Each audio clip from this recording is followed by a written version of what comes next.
Ever notice how every family dinner turns into a reality show? You've got drama, suspense, a little bit of comedy, and at least one person who thinks they're the executive producer, usually your mom. It's like Survivor, but the only island you're trying to get voted off of is the kids' table, even though you're 32. 1 minute, you're passing the salt, the next, you're in a heated debate about who really finished the last of the good olive oil, and suddenly Auntie is bringing up your cousin's law school grades from 2007. It's a high-stakes game where the ultimate prize is getting the last piece of dessert without anyone noticing. Forget climbing Mount Everest or backpacking through Europe to find yourself.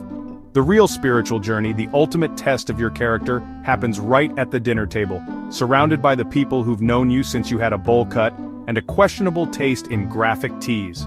Today, we're taking a hilarious pilgrimage, right into the heart of two family homes. We're going deep. We're talking culture, faith, and the universal struggle of who controls the TV remote. This isn't just about food, it's about the soul.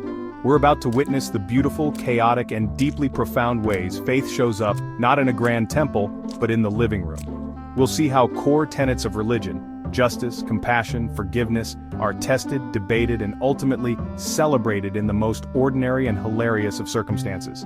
So grab your popcorn or maybe a samosa if you can get one, because we're diving into the sacred space where family and faith collide. Let's get into it. Alright, first stop on our spiritual world tour, the Muslim family home. We're rolling up right at Iftar, the breaking of the fast during Ramadan. The vibe is serene, peaceful. You can feel the tranquility in the air. The aroma of biryani, dates, and pakoras is just heavenly. Everyone's gathered, there's a quiet reverence, a shared sense of accomplishment after a long day of fasting. It's a beautiful picture of unity and piety. It's like a commercial for spiritual enlightenment, for about 90 seconds. Then it happens. The plate of samosas, once a proud golden pyramid of deep-fried perfection, is down to its last soldier, a single, glorious, potato-filled triangle. This isn't just a snack anymore, people. This is a symbol. It represents hope, dreams, and the final boss of the appetizer round. Suddenly, that serene peace, gone, replaced by the cold, calculating tension of a Wild West standoff. Eyes dart back and forth between the samosa and the siblings. Who's gonna make the first move? Who has the audacity? The sheer, unmitigated gall? It's a silent, high-stakes negotiation where the currency is unspoken sibling IOUs. Suddenly, Zaid, the youngest, makes a lightning-fast move. His fork is a blur, a silver streak of betrayal. He snags the last samosa, and the room erupts. His older sister Aisha slams her hand on the table. "I was looking at that!" she declares with the righteous fury of 1,000 scorned attorneys. Zaid, with his mouth full, just shrugs. "It was a free-for-all, survival of the fittest, it's the law of the jungle!" The audacity. This is no longer about a snack, it's about justice. It's about fairness. It's about the fundamental principles of domestic law that have governed this household since the great Mango Lassie incident of '09. The peace is shattered. The trial begins. My children, the Prophet, peace be upon him, taught us about ADL, about justice. True justice begins right here, in our home. It's not just about grand courts and laws. It's about how we treat each other. It's about being fair, even when it comes to the last samosa. You can see the gears turning in their heads. Is he serious? Is he really turning this into a sermon? Yes. Yes, he is. "But Dad, I was here first, I had dibs. It's an unwritten rule, it was a free-for-all. Survival of the fittest. It's the law of the jungle." It's a courtroom drama playing out over a plate of chutney. You've got precedent, you've got arguments, you've got a defendant who has already eaten the evidence. This is Law & Order Special Samosa Unit. Dad listens patiently, stroking his beard like a wise old judge, about to deliver a landmark ruling that will be studied for generations. The fate of sibling harmony hangs in the balance. Justice also means recognizing when you are wrong and making amends. Zaid, was it fair to your sister? Zaid looks down, a glimmer of guilt in his eyes. Aisha, seeing his remorse, feels a pang of something. Is it victory? No, it's something else. Dad isn't picking a side. He's teaching a principle. He's not solving the problem. He's giving them the tools to solve it themselves. This isn't about punishment, it's about restoration. It's about understanding that your actions, even the small ones, impact the balance of the entire family ecosystem. The tension starts to fade, replaced by a grudging understanding. Their justice is served, and so is dessert. The siblings look at each other, then at the samosas, and then they burst out laughing. The crisis is averted. The showdown has turned into a moment of connection. The anger dissolves into shared amusement, because that's the real lesson. Islam is about balance, mizan. It's about finding equilibrium between justice and mercy, between rights and responsibilities. And sometimes it's about understanding that the most profound spiritual lessons don't come from a book, but from a dramatic, high-stakes sibling showdown over an appetizer. By the time dessert comes around, a delicious kheer, it's all hugs, apologies, and Zaid promising Aisha his share of the pistachios. Because that's what family is. It's a pilgrimage of its own, full of trials, tribulations, and thankfully, a whole lot of really good food. Alright, buckle up, we're hopping across town to our next stop, the Christian family home.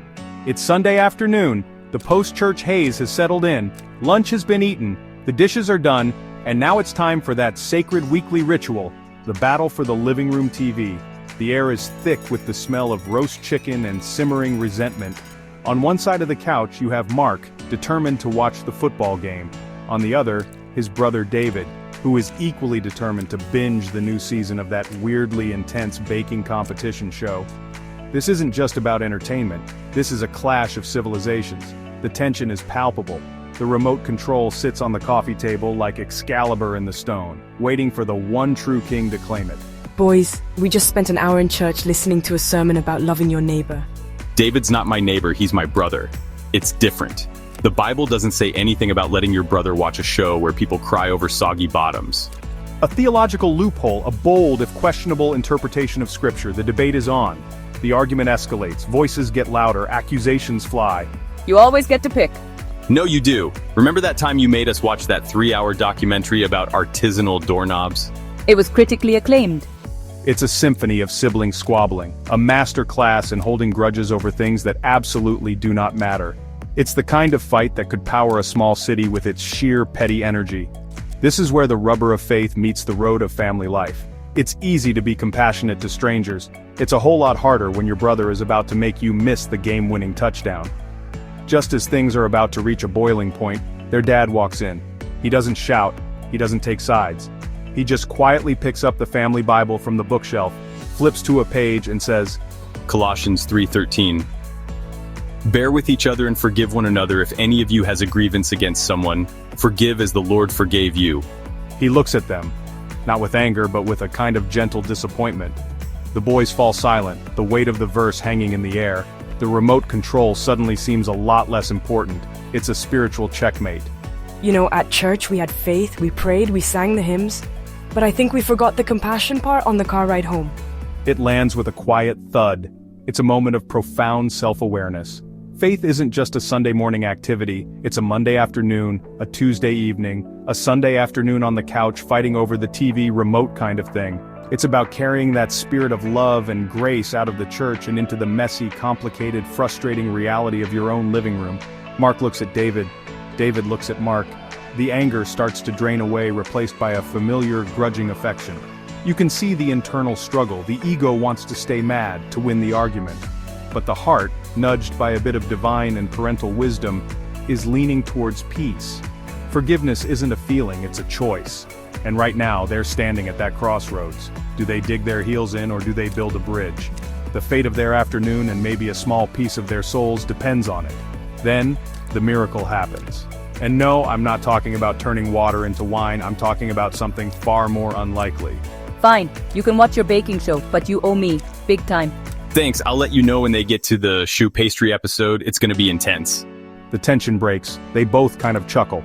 A peace treaty has been signed, a remote control has been exchanged as a symbol of goodwill. Because that's the core of it, right?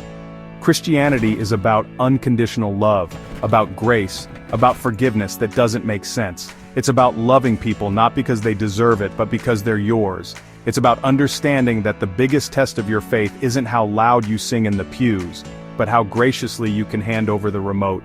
It's about learning that sometimes the most Christ-like thing you can do is let your brother pick the next Netflix show, even if it means missing the game. The real miracle is finding compassion, right there on your own couch. So, what have we learned on our whirlwind tour of domestic spirituality? We saw justice debated over a samosa and forgiveness brokered for a remote control. It turns out, the most profound tests of our beliefs don't happen in a monastery on a mountaintop. They happen in the living room on a Tuesday. These homes, with all their chaos, their laughter, and their petty arguments, are the real training grounds for the soul. They are the first temples, the first mosques, the first churches where we learn the messy, beautiful, and often hilarious business of being human.